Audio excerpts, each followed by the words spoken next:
Ikanapulog usa nga Domingo sulod sa tuig. Matag karon og unya, ang balaang kasulatan magpahinumdum kanato nga ang Dios kanunay uban kanato, andam paghatag kanato sa tanan nga atong gikinahanglan. Sa dihang ang katawhan sa Israel na ulipon didto sa Ehipto, iya silang gihatagan og kagawasan ug nagtultol sa ilang panaw ngadto sa yuta nga iyang giandam alang kanila. Iya silang giangkon nga iyang katawhan ug mihatag kanila sa iyang mga kasuguan aron tabangan sila nga magpabiling duol ug suod kaniya. Sa dihang nakita ni Jesus nga ang katawhan daw mga karnero nga walay magbalantay, gipadala niya ang napulog duha aron pag-ayo sa ilang mga balatian ug pagdalag paglaom kanila nga naglatagaw. Ug sa dihang ang atong sala magbanlod kanato ngadto sa walay katapusang kamatayon, ang Dios mipadala sa iyang anak aron paglugti sa talikala sa kamatayon ug pagdala kanato ngadto sa kinabuhing tunhay. Ang Dios kanunay mibuot unsay labing maayo alang kanato. Nagpaabot siya nga dinupa ang iyang mga bukton alang sa atong pag-adto kaniya. Pamalandong. Nasinati ba nako ang kanunayng pag-uban sa Dios kanako? Pagbasa gikan sa basahon sa Exodo.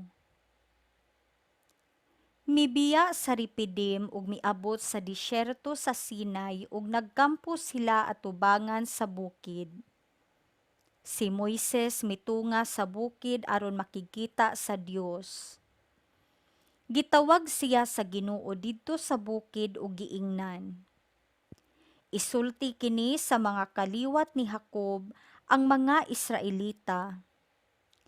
Nasaksihan ninyo ang gibuhat ko sa mga Ehiptohanon.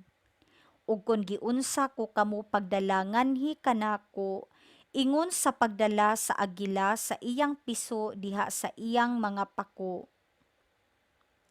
Kun magmasinugtanon kamo kanako ug magtuman sa akong sugo, mahimo kamo nga pinili kong katawhan. Ako ang tag-iya sa tibuok kalibutan, apan kamo ang pinili kong katawhan. Mahimo kamong usa ka nasod nga mag-alagad kanako, ingon nga mga pari, usa ka katawhan nga gigahin alang ragayod kanako. Mao kini ang isulti mo sa mga Israelita. Ang pulong sa Ginoo. Salmo responsoryo. Kita ang iyang lungsod, ang karnero sa iyang panon. Awiti nga malipayon ang Ginoo, kamong tanang mga yuta. Alagari nga malipayon ang Ginoo, duol kamo kaniya sa masadya nga awit. Kita ang iyang lungsod, ang karnero sa iyang panon. Sayri ninyo nga ang Ginoo mao ang Dios, siya ang nagbuhat kanato, kita iyaha gayod. Ang iyang lungsod, ang panon nga iyang gidumala. Kita ang iyang lungsod, ang karnero sa iyang panon. Ang Ginoo maayo gayod, ang iyang kaluoy nagalungtad hangtod sa kahangturan, ug ang iyang kamatinud-anon hangtod sa tanang kaliwatan. Kita ang iyang lungsod, ang karnero sa iyang panon. Pagbasa gikan sa sulat ni San Pablo ngadto sa taga-Roma. Kay sa panahon nga wala pa kitay mahimo, nagpakamatay si Kristo alang sa mga dautan sa panahon nga gipili sa Dios. Malisod sa tawo ang pagpakamatay alang sa usa ka tawong matarong. tingalig adunay magpakamatay alang sa usa ka maayong tawo.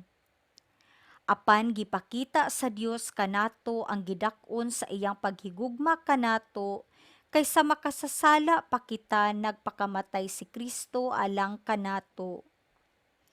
Pinaagi sa iyang kamatayon, kita karon gihimong matarong sa Dios ug busa labi pa gayong luwason kita niya karon gikan sa kasuko sa Dios. Kaniadto mga kaaway kita sa Dios, apan gihimo kita niya nga iyang mga higala pinaagi sa kamatayon sa iyang anak. Ug karon nga kita mga higala na sa Dios, labi pang luwason kita niya pinaagi sa kinabuhi ni Kristo. Apan dili lang kay kanara, nagmalipayon kita diha sa Dios pinaagi sa atong Ginoong Hesukristo nga nagpasiguli kanato ngadto sa Dios. Ang pulong sa Ginoo. Pagbasa gikan sa Santos nga Ebanghelyo sumala ni San Mateo. Sa pagkakita ni Jesus sa daghang mga tawo, naluoy siya kanila kay masulub-on ug makaluluoy man sila, daw mga karnero nga walay magbalantay. Busa giingnan niya ang iyang mga tinun-an. Daghan ang anihon, apan jutay ra ang mga mangangani. Busa pagampo kamo sa tag-iya sa anihon, aron magpadala siyag dugang pang mamumuo nga muanhi niini. Gitigom ni Jesus ang iyang napulog duha ka tinun-an ug gihatagan sila gahom sa paghingilin sa mga daotang espiritu ug sa pag-ayo sa tanang sakit ug balatian. Ang mga ngalan sa napulog duha ka apostoles mao kini: ang una si Simon nga ginganlag Pedro ug ang iyang igsuon nga si Andres, si Santiago ug ang iyang igsuon nga si Juan, mga anak ni Zebedeo.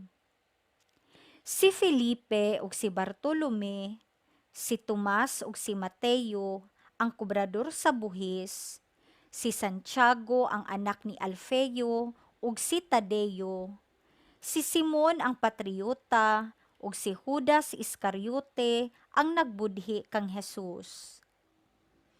Kining napulog duha gipadala ni Jesus uban niining mga pahimangno. Ayaw kamo pag-adto sa kayutaan sa mga dili Hudiyo ni sa bisan unsang lungsod sa Samaria. Adtoa hinuon ninyo ang nangawala nga mga karnero sa nasod sa Israel.